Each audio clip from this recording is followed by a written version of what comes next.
Commander Hannah Kim stood in the dim control room of the Deep Space Monitoring Station, watching the holographic screen flicker with interference.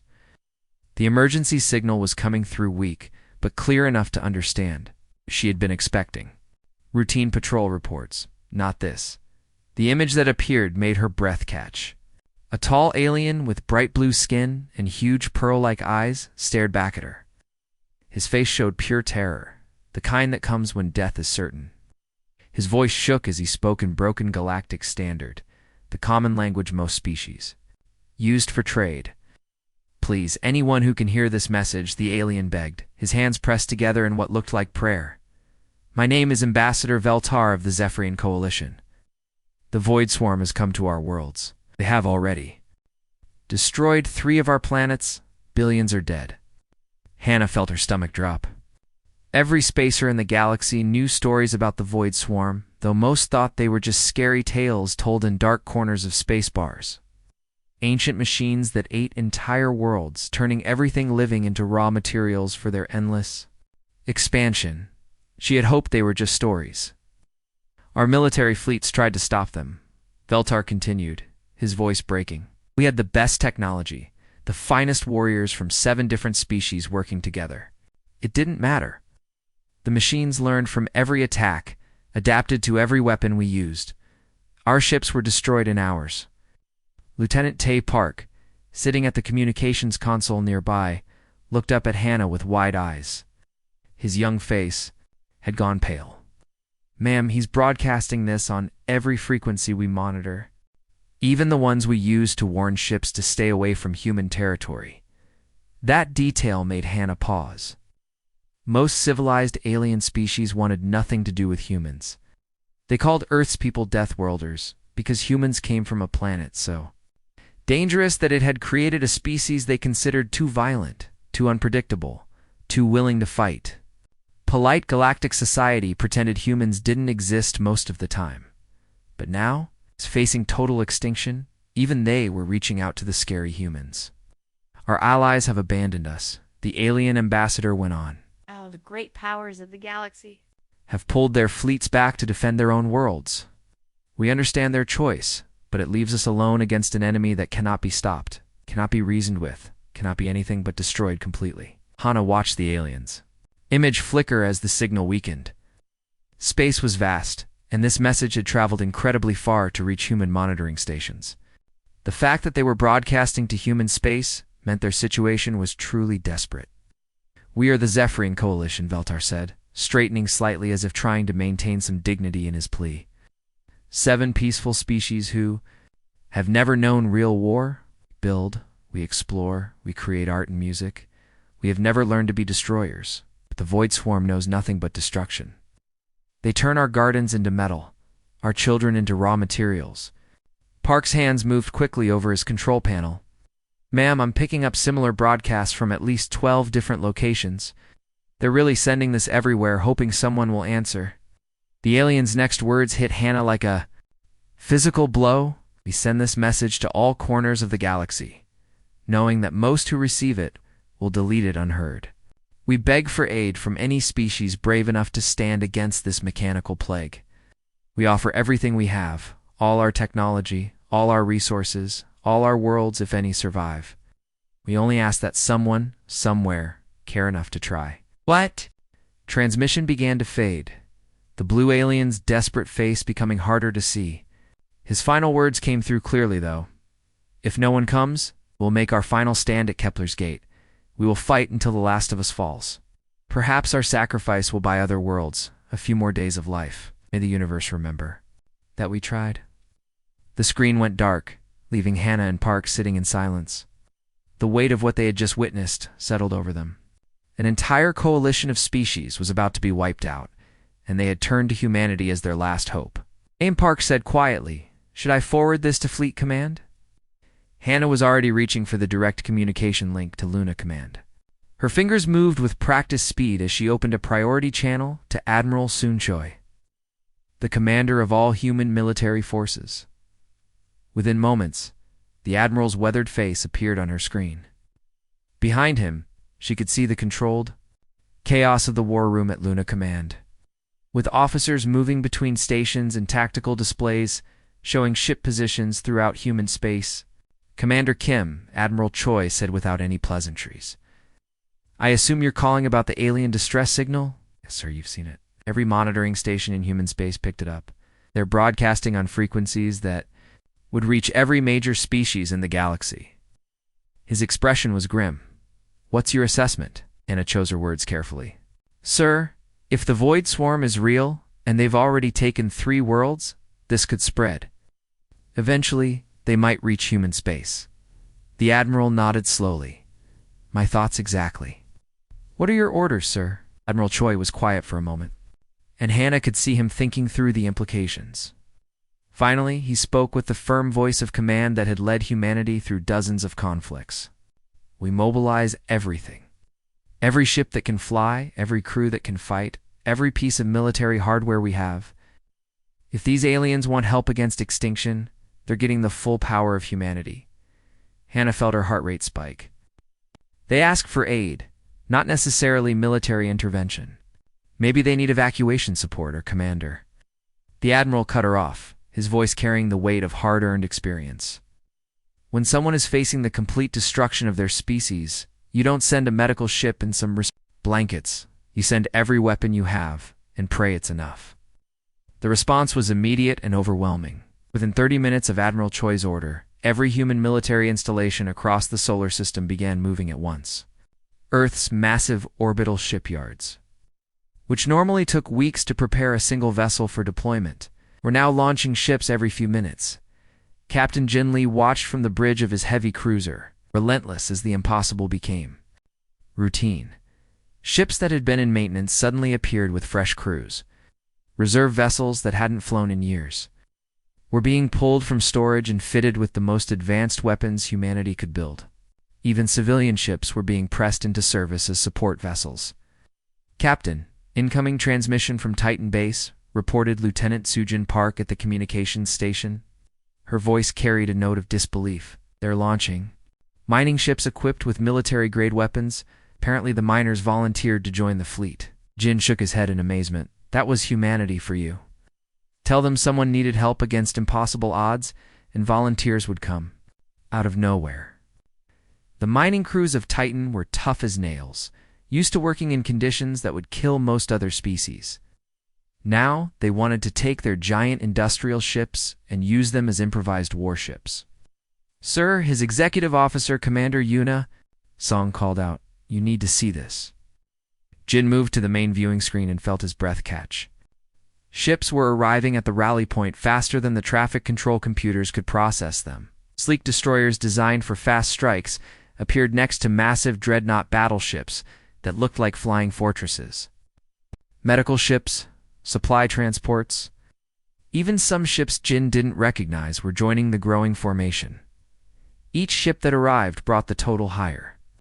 500 vessels became 600, then 700.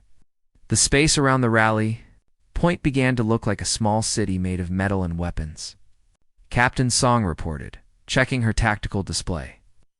Final count shows 812 vessels of various classes. This is the largest fleet humanity has ever assembled. Jin felt a chill run down his spine. The last time humanity had gathered this many ships in one place was during the colony wars 50 years ago, and that had been to fight other humans.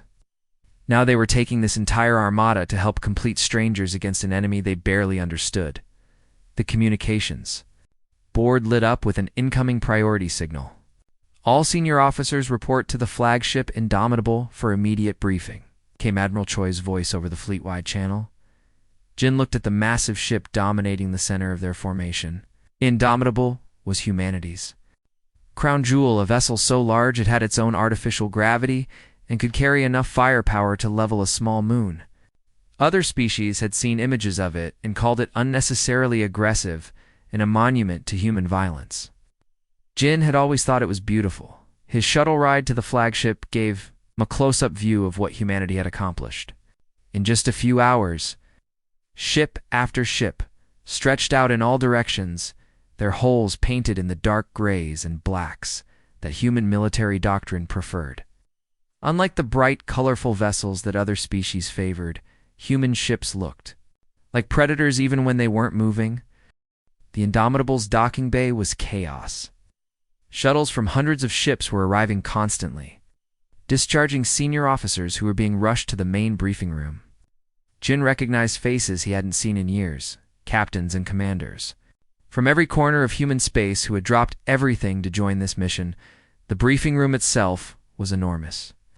Designed to hold meetings with representatives from entire colonies, now it was packed wall to wall with humanity's best military minds. Jin found a seat near Captain Minho Kong, commander of the assault carrier Fury, a ship designed to launch small attack craft at enemy positions. Admiral Choi entered, and the room fell silent immediately. The man looked like he hadn't slept since receiving the alien distress call, but his eyes were sharp and focused. Behind him, a massive tactical display showed star charts of the region where the Zephyrian Coalition was making its last stand. "Ladies and gentlemen," the Admiral began, his voice carrying easily through the packed room. "What you're looking at is the operational area where 7 peaceful alien species are about to be completely wiped out by something called the Void Swarm." The display zoomed in to show the Coalition's territory. Red markers indicated worlds that had already been destroyed, while yellow ones showed planets currently under attack. There weren't many yellow markers left. Intelligence gathered from their emergency broadcasts tells us the Void Swarm consists of ancient machines that consume all biological matter to fuel their expansion. They adapt to enemy tactics in real time, learning from each engagement and modifying their approach accordingly. Captain Yoon, Seojin from the destroyer, Lightning raised her hand. "Sir, if they adapt that quickly, how did the Coalition expect to fight them at all?" "They didn't, Captain. Their final transmission indicated they're planning a last stand at something called Kepler's Gate, hoping to buy time for other species to prepare defenses." Admiral Choi's expression grew darker. They expect to die. The room was quiet as the implications sank in. Then Captain Kang spoke up. "Sir, what makes us think we can succeed where they failed?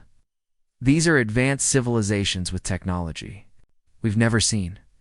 Admiral Choi turned to face the assembled officers, and Jin saw something in the man's eyes that made him straighten in his chair. It was the look of a predator that had found worthy prey.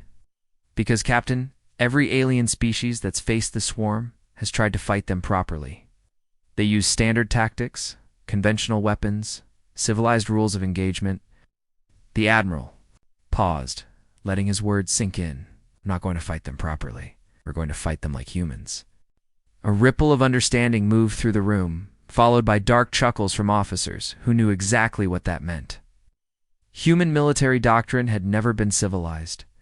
It was brutal, unpredictable, and designed around the principle that there were no fair fights, only fights you won and fights you lost. "The swarm adapts to logical tactics," Admiral Choi continued. "We're going to show them what illogical looks like." The observation station orbiting Kepler 44 to be had been built. As a peaceful research facility, its designers never imagined it would one day serve as the last outpost of a dying civilization, watching for signs of rescue that might never come. Ambassador Veltar stood in the station's main control room, staring at screens that showed nothing but empty space. His blue skin had grown pale over the past weeks as world after world fell to the Void Swarm. The 7 species of the Coalition had been reduced to scattered refugee fleets and a handful of observation posts like this one. Sir called his aide Clix, a small furry creature whose species specialized in mathematics and logistics. "I'm detecting hyperspace distortions. Something big is coming through." Veltar felt his heart sink. The swarm had found them. Their final sanctuary was about to become another tomb in space. He closed his large eyes and prepared himself for the end. But when the ships emerged from hyperspace, they weren't the dark angular vessels of the Void Swarm. These ships were different, built from gray metal with designs that looked both crude and deadly.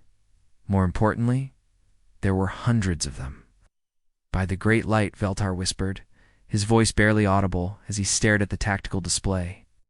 Ships were still appearing, dropping out of hyperspace in perfect formation.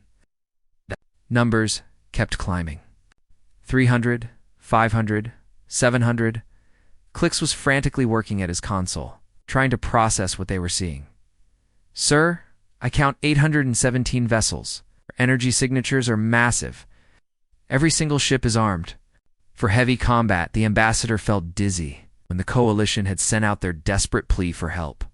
They had hoped for maybe a single ship with advanced technology, or perhaps a small fleet willing to help evacuate their remaining civilians. They had never imagined this. The fleet was arranging itself in a formation that made Veltar's military advisors nervous. These weren't the neat, organized patterns that civilized species used for ceremonial displays. This was a combat formation, designed for maximum firepower and tactical flexibility. Sir, Click said, his voice shaking, they're scanning us. And the energy readings suggest their weapons are actively charging. Before Veltar could respond, the main communication screen flickered to life. The image that appeared made him step backward in surprise. The being looking back at him was clearly from a Deathworld species. His hair was steel gray, his face was marked with old battle scars, and his eyes held the cold calculation of a predator. Ambassador Veltar, the alien said in heavily accented galactic standard. I am Admiral Sung Choi of the Human Defense Coalition. We received your distress call and have come to provide assistance. Veltar struggled to find his voice. He had heard of humans, of course. They were the galaxy's most notorious Deathworlders, a species so violent and unpredictable that most civilized worlds refused to trade with them. Their home planet Earth was considered too dangerous for normal life forms to visit. Admiral Choi Veltar managed to say, trying to keep his voice steady, "We are grateful for your response to our plea. However, we were hoping for humanitarian aid, perhaps help with evacuation procedures. We did not expect." He gestured helplessly at the massive fleet visible through the station's windows. The human's expression didn't change at all. His scarred face remained as hard as the metal his ships were built from. Ambassador, your entire civilization is facing complete extinction. Food, supplies, and medical aid won't stop the void swarm. This will, as if responding to some unseen signal. The human fleet began to move. What had been a loose formation suddenly became something that took Veltar's breath away. 800 ships moved with the precision of a single organism, spreading out in attack patterns that looked both beautiful and terrifying. Each ship's weapon systems came online with flashes of energy that lit up the darkness of space. Shield generators began humming with power levels that made the observation station's sensors overload. In less than 5 minutes, the humans had transformed from a rescue fleet into the most dangerous military force Veltar had ever seen. "Sir," reported Clix, his small hands shaking as he read his instruments, "their combined firepower exceeds anything in our databases. I think they could destroy entire planets with this fleet." Admiral Choi's image remained on the screen, watching. Veltar's reaction with eyes that missed nothing. "Ambassador, we understand your people prefer peaceful solutions. But the Void Swarm doesn't negotiate. It doesn't show mercy. It doesn't stop. The only language it understands is complete destruction." Before Veltar could respond, alarms began sounding throughout the observation station. Commander Lee Nari, a human officer aboard one of the destroyer ships, appeared on a secondary screen. "Admiral," she reported in crisp military tones, "long range sensors are detecting massive mechanical signatures approaching from the Void Swarm's last known position. They're moving fast and in large numbers." Admiral Choi nodded, as if he had expected this news. "Time to contact, Commander?" 6 hours at current speed, sir. It's maybe less if they detect our presence and increase velocity." The Admiral turned back. "To Ambassador Veltar, it seems your enemies have found us. It saves us the trouble of hunting them down." Veltar felt his world tilting. The humans weren't here to evacuate civilians or provide defensive support. They had come here to fight the Void Swarm directly, ship to ship, with no backup plan except total victory or total destruction. "Admiral," he said desperately, "you don't understand what you're facing. The Swarm destroyed our combined fleets and ours. They adapt to every tactic, every weapon. No one has ever defeated them in direct combat." For the first time, Admiral Choi smiled. It was not a reassuring expression. "Ambassador, no one has ever fought them the way humans fight. We don't follow civilized rules of engagement. We don't worry about proportional response. When someone threatens extinction, we respond with extinction." The human fleet continued to spread out across the system, taking positions that would give them maximum tactical advantage when the enemy arrived. Veltar watched in fascination and horror as humanity's war machine prepared to face an enemy that had never known defeat. Signal all ships, Admiral Choi ordered his fleet. Combat readiness in 6 hours. Today we find out if humanity's reputation is earned or just galaxy-wide propaganda. The enemy arrived exactly when the humans predicted they would. At the edge of the Kepler system, space itself seemed to tear open as thousands of dark shapes poured through hyperspace rifts like oil spilling into clear water. Lieutenant Hu Yanesio had volunteered for the most dangerous job in the fleet. Her reconnaissance ship Swift Arrow was built for one purpose: getting close enough to enemy forces to gather intelligence without being detected. The ship's advanced stealth systems made it nearly invisible, but that meant nothing if the enemy had sensors humanity had never encountered before. Approaching the swarm's outer perimeter, she reported quietly to her captain over the secure communication link, beginning detailed scans now. What she saw through her ship's sensors made her stomach turn cold. The Void Swarm vessels weren't like anything in human military databases. While human ships were built from solid metal and composite materials, these things seemed to be alive in some horrible way. Their black surfaces rippled and flowed like liquid, constantly changing shape as they moved through space. "Captain Park, you need to see this," Hyun whispered into her communicator. "These ships are rebuilding themselves as I watch. Oh. Their whole configurations are shifting to match the energy signatures they're detecting from our fleet." Even more disturbing was how the swarm moved.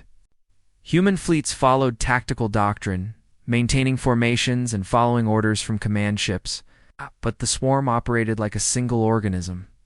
Thousands of vessels moved in perfect coordination without any visible communication between them, as if they shared one mind. Captain Day Park's voice crackled back through the communication link. "Lieutenant, I need specifics. What kind of adaptations are you seeing?" Hyun adjusted her ship's sensors for a closer look and immediately wished she hadn't. "Sir, they're growing new weapon ports as they detect our ship classes. I can see armor plating thickening in specific areas that would defend against our standard weapons. It's like they're reading our tactical manuals and building countermeasures in real time." The most terrifying part was the speed of the changes.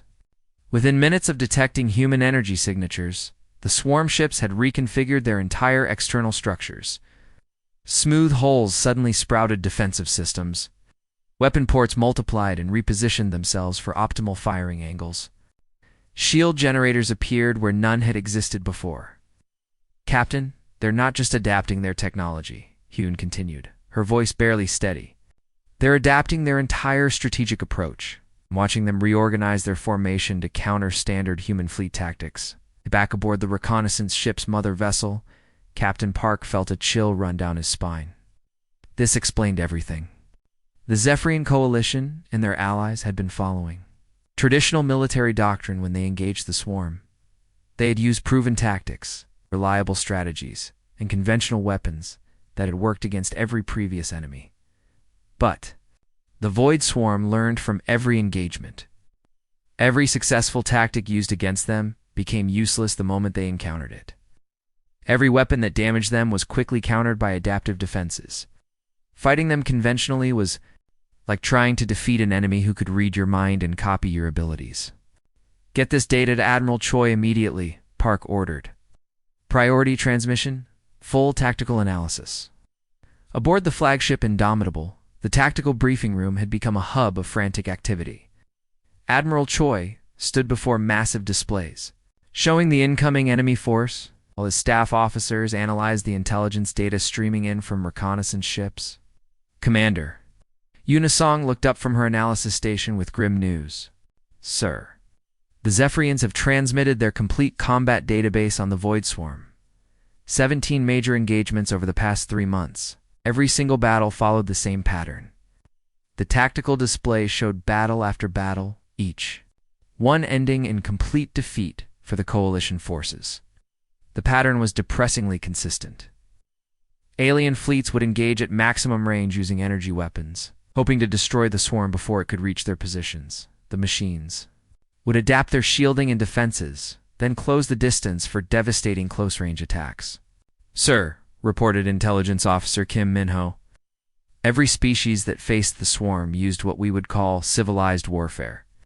Long-range energy weapons, defensive formations, minimal risk to their own forces. They tried to fight efficiently and minimize casualties. Admiral Choi studied the data with the cold focus that had made him humanity's most successful military commander. After 20 minutes of silence, he looked up with an expression that made his staff officers straighten. In their chairs, they fought like gentlemen, he said quietly. Clean tactics, proper formations, textbook strategies. They followed every rule of civilized warfare.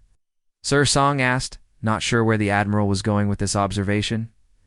Choi turned to face his assembled staff, and there was something predatory in his smile. Commander, send a message to every ship in the fleet. Disregard all standard engagement protocols. Cancel conventional attack patterns. Ignore the rules of civilized warfare. The room fell silent as the implications sank in. Human military doctrine had never been civilized by galactic standards. Humans fought with a brutality and unpredictability that made other species uncomfortable. They used weapons that civilized worlds had banned, employed tactics that were considered war crimes, and showed a willingness to sacrifice their own forces that other species found incomprehensible. Sir Song said carefully, "Are you ordering us to use unrestricted warfare against the swarm?" Admiral Choi's smile grew wider. Commander, the Void Swarm has spent eons learning to counter every civilized military in the galaxy. But they've never faced an uncivilized one. They've never fought an enemy that treats warfare as a problem to be solved with maximum violence and minimum concern for fair play. He paused, looking out at the displays showing the approaching enemy fleet. Send word to all ships. We're going to show these machines what happens when they threaten a species that evolved by fighting everything on their planet until they ran out of things to kill. We're going to fight dirty, and we're going to enjoy every minute of it. The battle started in a way that no military academy in the galaxy would have approved of. While the Void Swarm arranged itself in a perfect formation near the massive Kepler Gate, humanity's fleet seemed to be doing nothing at all. The human ships just floated in space, apparently waiting for the enemy to get closer. The swarm's mechanical minds calculated probabilities and prepared for standard engagement they expected. The humans to open fire with energy weapons at maximum range, just like every other species had done. Their adaptive hulls began shifting, preparing defenses against laser batteries and plasma cannons. Captain Jin Lee aboard the heavy cruiser, Relentless, watched his targeting computer as it tracked the enemy formation. His ship had been modified.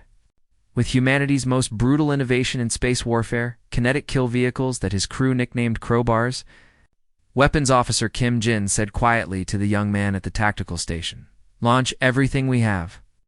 Full spread, maximum velocity." The Relentless shuddered as dozens of tungsten rods shot out from hidden launch tubes. Each rod was accelerated by magnetic fields until it reached 20% of light speed. At that velocity, the rods had no energy signature that enemy sensors could detect. They were just chunks of metal flying through space, invisible until impact. Other human ships followed the same pattern. Across the fleet, hundreds of kinetic weapons launched simultaneously. The Void Swarm's sensors detected nothing unusual. Their adaptive armor continued preparing for energy. Weapon attacks that weren't coming. The first impacts happened without warning. Tungsten rods moving at relativistic speeds hit the lead swarm ships and instantly converted matter into superheated plasma. The adaptive armor that could deflect any energy beam was useless against raw kinetic force, moving at a significant fraction of light speed. Direct hits across their entire front line, Kim reported, his voice filled with savage satisfaction. 57 enemy ships completely destroyed, another 31 showing major damage. The swarm's perfect formation suddenly had massive gaps torn through it. Ships that had existed moments before were now expanding clouds of glowing gas. The mechanical minds controlling the fleet had never encountered anything like this. But the swarm learned fast. Within minutes, the surviving ships began sprouting new defensive systems. Point defense weapons emerged from their holes like angry spines, tracking and destroying the slower kinetic projectiles that human ships continued to fire. "They're adapting to our kinetics," Kim reported. Success rate dropping to 60%. 40%, 20%. Captain Jin smiled grimly. He had expected this. Signal Admiral Choi. Phase 1 complete. Ready for Phase 2. The Admiral's response came immediately over the fleet-wide communication channel. All ships, execute. Chaos Pattern 7. Weapons free. Show them what human unpredictability looks like. What happened next would have made any civilized military commander resign in horror. The neat human formation exploded outward as every ship began moving independently. There was no coordination, no unified strategy, no logical pattern to their movements. Ships dove, rolled, and twisted through space in maneuvers that seemed completely random. The Void Swarm's tactical computers had been designed to counter-organize military formations. They could adapt to any strategy, counter any coordinated attack, predict any logical series of moves. But the humans weren't being logical, they were being chaotic. Destroyer Taekwondo under Captain Suman. Han suddenly accelerated straight toward the enemy formation at maximum speed. Her ship's engines screamed as she pushed them beyond safe limits, diving directly into the middle of the swarm fleet. "Captain, this is suicide!" Her executive officer shouted over the noise of weapons fire hitting their hull. "We can't survive!" "In there. We're not supposed to survive," Suman replied, her hands steady on the controls. "We're supposed to cause damage." Her ship plunged into the heart of the enemy formation, with all weapons firing. Plasma cannons carved through swarm, hulls at point-blank range, while torpedo launchers emptied their entire magazine in seconds. The Taekwondo's shields failed almost immediately, but Suman had already crippled 3 enemy vessels before spinning away into a nearby asteroid field. Forward shields down, hull breaches on multiple decks, port engine offline, her damage control officer reported. "Can we still fight?" Suman asked. "Yes, ma'am, but barely." "Then we keep fighting." This scene repeated across the battlefield as human ships made individual attacks that defied all military logic. Some ships used the gravity of nearby asteroids to slingshot themselves at impossible angles. Others fired their weapons while spinning wildly, creating unpredictable firing patterns. A few captains even rammed enemy vessels, ejecting their crews at the last second while their ships became guided missiles. The Void Swarm tried desperately to adapt, but adaptation required patterns to analyze. Human behavior had no patterns. One ship might attack from above while another came from below. A third might simply charge straight ahead while firing everything it had. "Sir," reported Commander Unisong from the flagship's tactical station, "the enemy formation is beginning to break apart. Their coordination is failing." Admiral Choi watched the battle unfold with grim satisfaction. The swarm's perfect efficiency was becoming its weakness. Their shared consciousness couldn't process the chaos of human tactics fast enough to mount effective responses. "Signal all ships," he ordered. "Continue random attack patterns. Don't let them find a rhythm to adapt to." The battle had become something unprecedented in galactic military history, organized chaos that somehow worked. Human ships seemed to be fighting without any plan at all, but their combined effect was devastating. The Void Swarm, which had crushed every civilized military force it encountered, was struggling to understand an enemy that fought like organized madness. Hours passed with human vessels diving in and out of combat, striking from unexpected angles, using tactics that made no logical sense but somehow achieved their objectives. The swarm's adaptive protocols, designed to counter rational strategies, found themselves trying to adapt to pure unpredictability.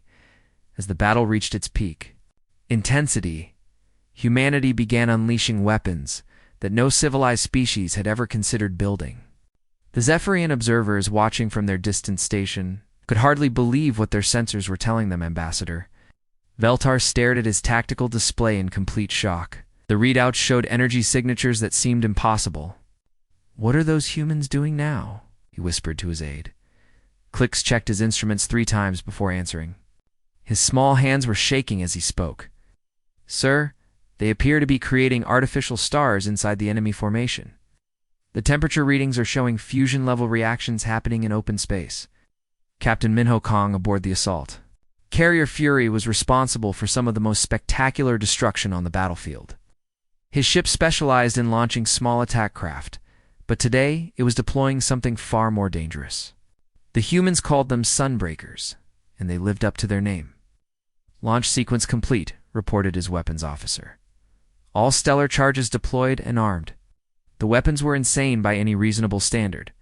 Each Sunbreaker contained a small amount of fusion fuel that could be triggered to create a brief, but incredibly intense fusion reaction in the vacuum of space. The result was like setting off a miniature star that burned for just a few seconds. When the charges detonated inside the Void Swarm formation, the effects were devastating. The temperature spike reached millions of degrees, hot enough to melt the hull of any ship within 1,000 kilometers. But even more importantly, the massive electromagnetic pulse from the fusion reactions completely scrambled the swarm's adaptive systems. Swarm ships that had been smoothly reconfiguring their defenses suddenly found their electronic systems burning out. Their perfect coordination broke down as communication networks failed. Ships that had been sharing information and adapting as one organism were suddenly isolated and confused, but humanity was just getting started. Commander Ruhana commanded a stealth frigate called Shadow. It specialized in weapons so horrifying that most species had banned them from warfare entirely. Today, she was deploying humanity's most feared creation, self-replicating weapons that could destroy enemy equipment at the molecular level. "Admiral," she reported over the secure communication channel, "biological weapon deployment successful. The nanoplague is spreading through enemy hull materials." What she had launched wasn't truly biological, but it acted like a disease. Microscopic.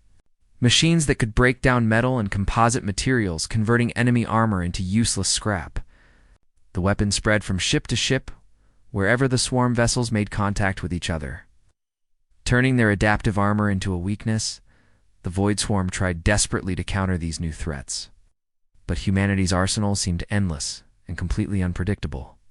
Just when the enemy adapted to fusion weapons, the humans would switch to gravitational distortions that crushed ships like tin cans. When biological weapons were countered, kinetic projectiles would smash through defenses at relativistic speeds. Even more disturbing to the alien observers was how casually the humans treated their own losses. Captain Youngjin Park's destroyer Lightning had taken critical damage from 3 swarm vessels. Instead of retreating to a safe distance for repairs, Park did something that made Ambassador Veltar gasp in horror. "All crew to escape pods," Park announced over his ship's communication system. "We're going to ram the largest enemy vessel. 30 seconds to impact." The human crew ejected in small survival capsules while their captain stayed behind to guide the ship manually. The Lightning, now a 50,000-ton guided missile, smashed into the swarm command vessel at full speed. Both ships vanished in a ball of expanding plasma. This wasn't an isolated incident. Across the battlefield, human ships were turning themselves into weapons when conventional firepower wasn't enough. Some captains would overload their fusion reactors and dive into enemy formations. Others would use their ship's artificial gravity generators to create tiny black holes that sucked in everything nearby. Admiral reported Captain Young-Soo Kim from the heavy cruiser Defiant. "Enemy command structure appears to be breaking down. Their tactical networks are overloading, trying to process our combat patterns." Admiral Choi nodded with grim satisfaction. As he watched the battle unfold, the Void Swarm's greatest strength was also becoming its greatest weakness. Their shared consciousness and perfect coordination required predictable enemies that followed logical patterns. But humans didn't fight logically. "That's the difference between us and them," the Admiral explained to his bridge crew. "They think warfare is a mathematical equation to be solved. Calculate the enemy's capabilities, adapt appropriate counters, achieve victory through superior efficiency." He gestured toward the chaos visible on the main screen, where human ships were fighting in ways that defied every rule of civilized warfare. "We know that war is pure chaos. You either learn to thrive in that chaos, or it destroys you." The swarm spent eons perfecting their ability to counter organized, logical enemies. But we're not organized or logical. We're survivors from a planet that tried to kill us every single day until we became unkillable. The cost of this victory was staggering. Human ships were being destroyed at a rate that would have forced any other species to retreat. But humanity had always calculated acceptable losses differently than other civilizations. For them, acceptable losses meant whatever it took to protect those they had promised to save. The tide of battle was turning in humanity's favor, but everyone understood the price they were paying for victory. Ships that had been home to thousands of crew members were now debris fields. Captains who had served with distinction for decades had sacrificed their lives in single moments of desperate courage. Yet the human fleet continued fighting with an intensity that made their alien allies both grateful and terrified. They were witnessing a species that treated warfare not as a necessary evil, but as a problem to be solved with overwhelming violence and complete disregard for their own survival. After 4 hours of brutal combat, something terrifying began to happen. The Void Swarm, which had been struggling to counter humanity's chaotic tactics, suddenly started fighting back with deadly precision. Their quantum computer minds had been analyzing every human move, every attack pattern, every seemingly random decision. Commander Unisong stared at her tactical display with growing alarm. The numbers were unmistakable, and they painted a grim picture. "Admiral," she reported, her voice tight with concern. "The enemy hit rate has jumped from 40% to 70% in the last hour. They're predicting our movements, Admiral." Choi felt a chill run down his spine as he watched the battle unfold on the main screen. Swarm ships that had been flying blind through human chaos were now intercepting attack runs before they could reach their targets. The mechanical fleet was moving with renewed confidence, their adaptive hulls shifting to counter weapons that hadn't even been fired yet. Captain Minyang Lee, from the tactical analysis vessel Minerva, had been studying the enemy's behavior patterns throughout the battle. Her findings were deeply disturbing. "Sir, they've cracked our psychological profile. They're learning that even human chaos has limits. We still think like humans, which means our unpredictability follows certain rules." The revelation hit the bridge crew like a physical blow. Humanity's greatest advantage in this fight had been their ability to act unpredictably, to do things that made no logical sense to mechanical minds. But the swarm had spent 4 hours analyzing human behavior under extreme stress, and they were beginning to understand how humans thought. The tactical display showed the horrifying results. Human ships that tried to execute surprise attacks found themselves flying into perfect ambushes. Captains who attempted desperate ramming runs discovered that the enemy had already moved to counter their approach. The Void Swarm was beginning to think like humans, which meant they could predict human actions. Captain Daypark found himself in the worst possible situation. His reconnaissance frigate Swift Arrow was trapped in the middle of 3 swarm vessels that seemed to know exactly where he would try to escape. Every evasive maneuver he attempted was countered before he could complete it. "Captain, they're matching our movements perfectly," his pilot reported with barely controlled panic. "Every time I change direction, they're already firing at where I'm going to be." Park watched his ship's shield strength drop rapidly as enemy weapons found their mark with mechanical precision. The swarm had learned to predict human desperation, and they were using that knowledge to set perfect traps. "All sections report critical damage," his engineer called out over the sound of hull breaches and failing systems. "We've lost life support. On decks 4 through 7, reactor containment is failing." Park looked around his bridge at the crew that had served with him for 3 years. Young officers who had volunteered for the most dangerous reconnaissance missions in human space. They had always known this job might kill them, but they had never expected to die in a trap set by machines that could read their minds. "All hands. Abandon ship," he ordered, but even as he said it, he knew it was pointless. His sensors showed that the swarm ships were already targeting the escape pod launch bays. They had learned that humans valued individual life, and they were using that knowledge as a weapon. That was when something truly human happened. Instead of following orders to abandon ship, Park's crew gathered on the bridge and made a decision that no computer algorithm could have predicted. "Sir," his weapons officer said quietly, We volunteer to stay aboard. Let's take that big one with us. Park looked at the largest swarm vessel in the formation, a massive command ship that was coordinating the perfect ambushes killing human vessels throughout the system. His own ship was already dying, but it still had engines and enough mass to punch through enemy armor. Are you all certain? He asked his crew, giving them one last chance to change their minds. The response was unanimous. Every officer on the bridge nodded their agreement. They would rather die fighting than give the enemy the satisfaction of a clean victory. For humanity, Park whispered as he pushed his ship's engines to maximum power and aimed directly at the swarm flagship. The collision was spectacular. A swift arrow, now a 50,000-ton guided missile, smashed through the enemy vessel's adaptive armor and exploded deep inside its hull. Both ships vanished in an expanding ball of superheated plasma that lit up the battlefield. Similar scenes were playing out across the combat zone.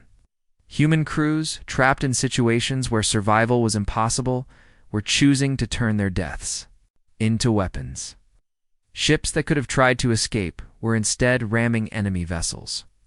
Captains were overloading their reactors and diving into swarm formations.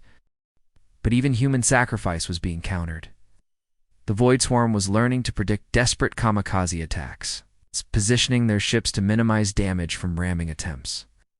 They were adapting to humanity's willingness to die fighting. Commander?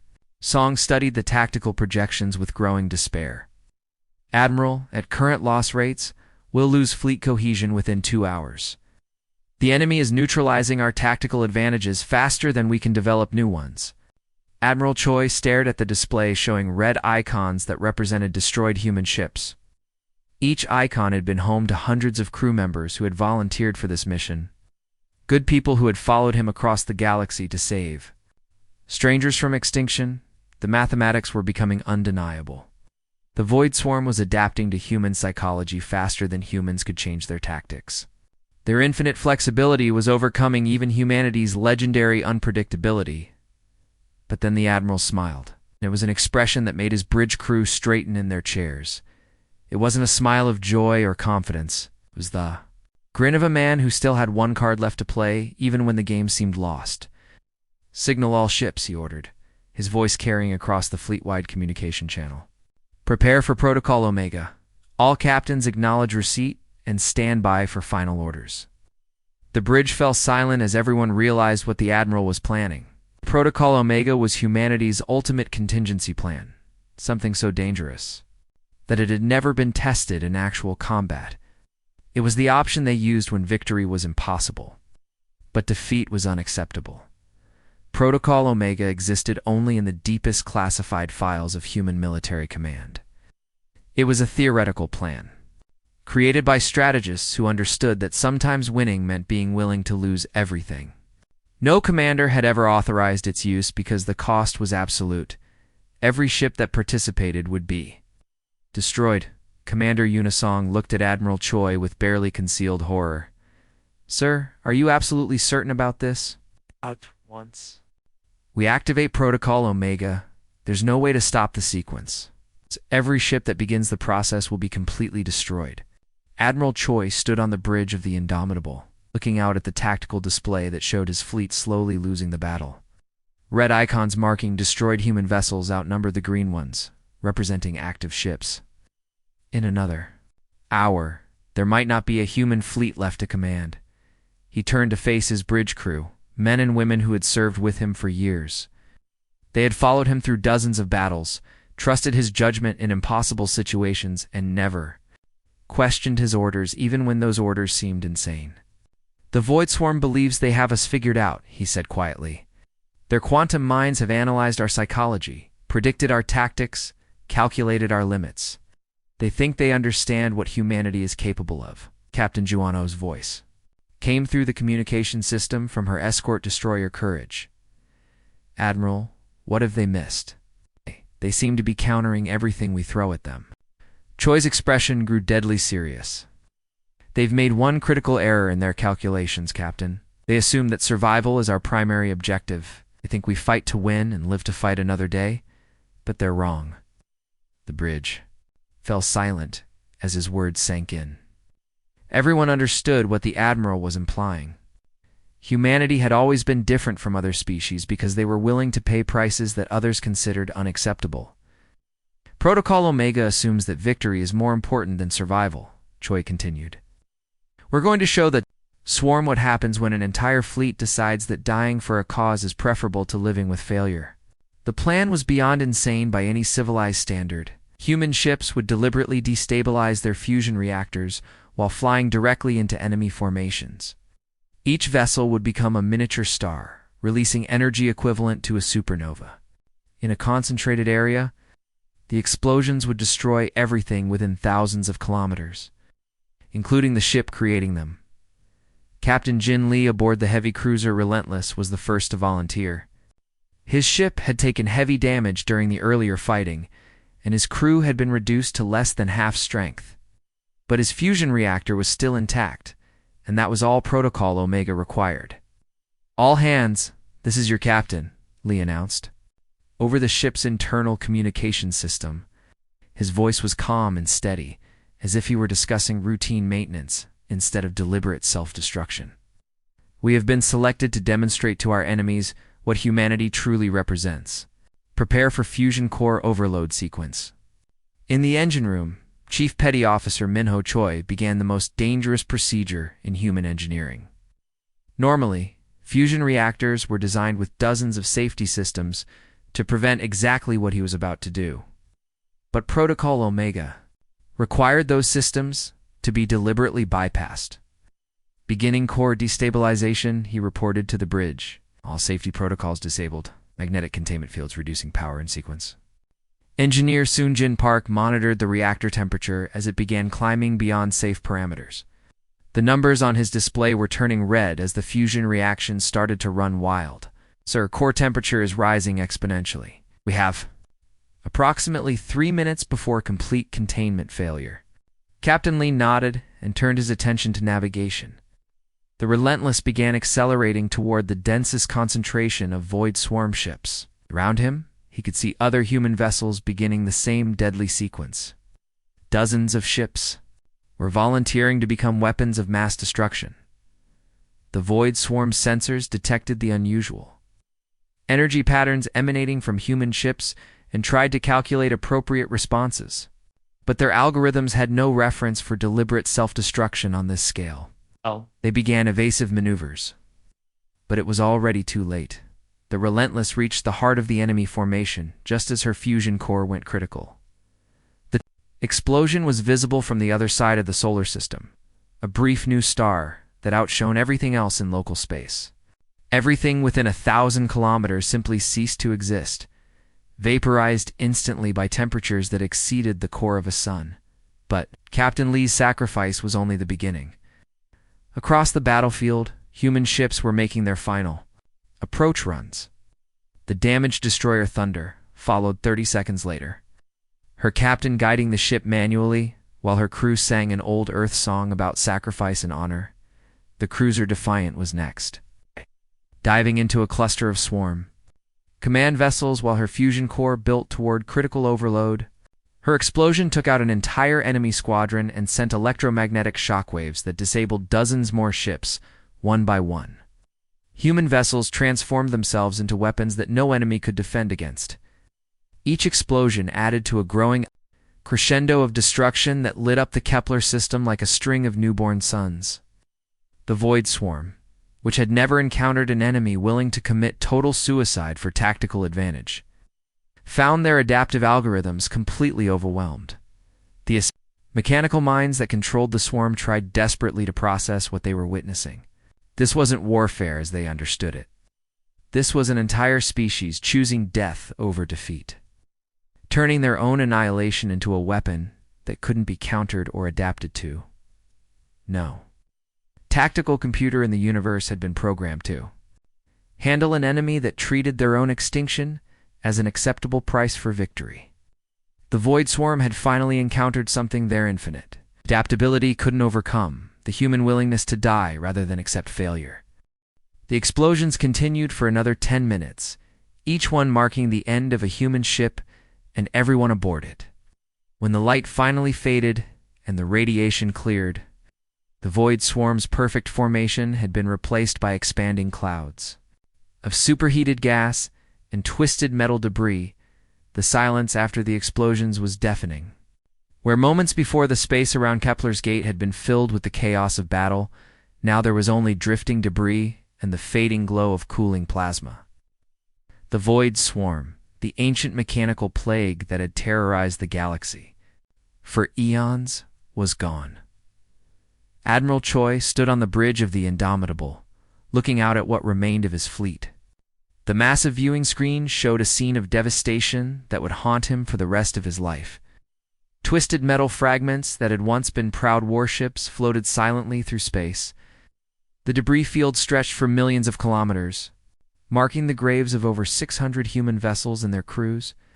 "Final casualty report," Sir Commander Unisong said quietly, her voice heavy with exhaustion and grief. "Of our original 812 ships, only 197 remain operational. Total crew losses are estimated at over 400,000 personnel. The numbers hit the bridge crew like physical blows. Almost 3/4 of humanity's greatest fleet had been destroyed in a single battle. By any conventional military calculation, this should have been considered a catastrophic defeat. The cost in lives and resources was staggering, but they had won. The Void Swarm, which had destroyed entire civilizations across multiple star systems, was nothing more than scattered atoms drifting in space. Humanity had accomplished something that no other species in galactic history had managed. They had stopped the unstoppable enemy. "Signal to all surviving ships," Admiral Choi ordered. "Begin search and rescue operations. I want every escape pod, every survival beacon, every crew member who might still be alive, found and recovered." Across the system, the remaining human vessels began the grim task of searching through the wreckage for survivors. Medical ships that had somehow escaped destruction rushed between debris fields, looking for the small emergency beacons that marked escape pods and damaged vessels. App might still contain living crew members. The communications board lit up. With an incoming transmission from the Zephyrian Observation Station, Lieutenant Hajin Moon, one of the few communications officers who had survived the battle, opened the channel with trembling hands. Ambassador Veltar's image appeared on the main screen. The blue-skinned alien looked like he had aged years. In the past few hours, his large, opalescent eyes showed a mixture of shock, grief, and something that might have been awe. "Admiral Choi," he said, his voice barely above a whisper, "we monitored the entire battle from our station. We witnessed everything your people did." He paused, struggling to find words. "I don't understand how you can consider this a victory. Your losses are beyond catastrophic. By any reasonable military standard, your fleet has been destroyed." Admiral Choi looked at the alien ambassador with tired eyes that had seen too much death in one day. His weathered face, marked by decades of combat experience, showed a weary smile that held no joy. "Ambassador, you're making the mistake of thinking like a civilized species," he replied. "Your people calculate acceptable losses before going to war. You weigh costs against benefits, plan for sustainable casualties, seek victory through superior technology and strategy." He gestured toward the debris field visible through the ship's windows, where the remains of hundreds of human vessels drifted among the scattered fragments of the Void Swarm. Humanity learned a long time ago that sometimes the only way to win is to be willing to lose everything. The Swarm was perfect at adaptation. It could counter our weapons, predict our tactics, even learn to handle our unpredictability. But there was one thing their perfect algorithms could never account for. "What was that?" Veltar asked, leaning forward despite himself. "Our willingness to die rather than accept failure," Choi said simply. "They could adapt to any weapon we built, any strategy we employed. But they couldn't adapt to 600 ships full of people who decided that their deaths were an acceptable price to pay for your survival." The alien ambassador fell silent, processing what he had witnessed. His species, like most in the civilized galaxy, viewed warfare as something to be conducted with honor, with reasonable limits, with respect for life on both sides. They fought to achieve specific objectives with minimal casualties. But humanity had shown them something entirely different. Warfare as an absolute commitment, where survival itself became negotiable if victory required it. Entire species choose collective sacrifice over individual preservation. Admiral Veltar said finally, his voice filled with an emotion that didn't translate well between species. The Zephyrian Coalition owes humanity a debt that can never be repaid. You didn't just save our 7 worlds, you probably saved every biological species in this entire sector of the galaxy. Admiral Choi nodded his acknowledgement, but his expression remained somber. The weight of command had never felt heavier than it did in this moment of victory. The debt is paid in blood, Ambassador. 400,000 of my people gave their lives to stop an enemy that threatened your extinction. I remember that sacrifice. When your people tell stories about this day, he paused, looking out at the rescue operations continuing throughout the debris field. We're not heroes, Ambassador. Heroes save people and live to be celebrated. We're the species you call when heroism isn't enough, when the only solution is to be willing to pay prices that no civilized mind would consider acceptable.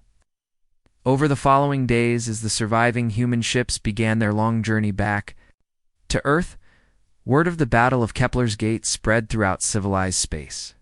The story was told and retold, becoming legend almost immediately.